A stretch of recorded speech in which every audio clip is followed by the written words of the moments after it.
में ये नूरा कुश्ती हमने देखी है, लेकिन अब सवाल है कि इन बसेस को जो आपकी तरफ से भगवा रंग दिया गया है, क्या वाकई में, क्योंकि खुद मुख्यमंत्री रेखा गुप्ता बोल रही है कि भगवान जगन्नाथ की यात्रा निकली है, उनको डेडिकेट करते हुए, समर्पित करते हुए हमने इस बस को भगवा रंग में रंग कर आज लॉन्च किया है। आगे और रंगेंगे बसों को और कलर्स के साथ में वाइब्रेंट बसों को लॉन्च किया जाएगा। लेकिन क्या ये वाकई में उद्देश्य क्या इसके पीछे, क्योंकि आम आदमी पार्टी तो अब सीधा आप पे निशाना साध रही है कि ये हिंदुओं की भावना को ठेस पहुंचाने वाला काम है।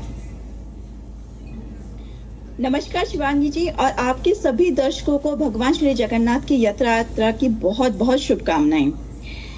अभी आपने जो प्रश्न पूछे और आम आदमी प्रवक्ता वैभव जी जो जवाब दे रहे थे, उनके मैं बैकग्राउंड में जाना चाहूंगी कि आखिर उनके दिमाग में ये चीजें आ क्यों रही हैं। आपको थोड़ा सा पीछे जाना होगा। ये आम आदमी पार्टी वही पार्टी है जिसने मस्जिदों के इमामों को लगभग 2.25 साल तक सैलरी दी, और उस समय इन्हें पुजारी ग्रंथियों की याद नहीं आई। लेकिन जब इलेक्शंस आने लगे तो उससे जस्ट पहले इन्होंने पुजारियों के लिए एक अमाउंट और ग्रंथियों के लिए एक अमाउंट डिक्लेयर करी कि हम ये अमाउंट अगर हम जीत गए तो हम देंगे।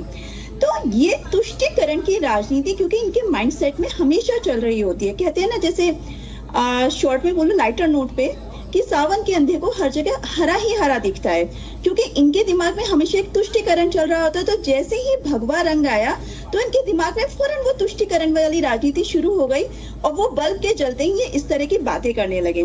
लेकिन भगवा रंग को लेकर मैं शिवांगी जी, अगर आप मुझे मौका दें, मेरी कुछ लाइनें जो मैंने बहुत पहले की ही लिखी हुई है। शौर्य का प्रतीक है भगवा, विजय का प्रतीक है भगवा, किसी धर्म विशेष की पहचान नहीं है भगवा, भगवान के नाम में स्वयं समाहित है शब्द भगवा।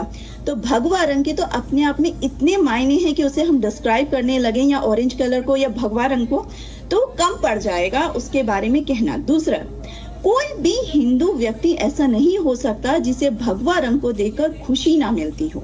तो ये बात जहां आहत करने की कर रहे हैं, तो इनके बैकग्राउंड में जो चलता आ रहा है, ये उसको ही मैनिपुलेट करके अपने आप में चीजें मॉडिफाई करके देश की और दिल्ली की जनता के सामने रख रहे हैं। रही बात ये अभी इलेक्ट्रिक बसेस की, लगातार कह रहे थे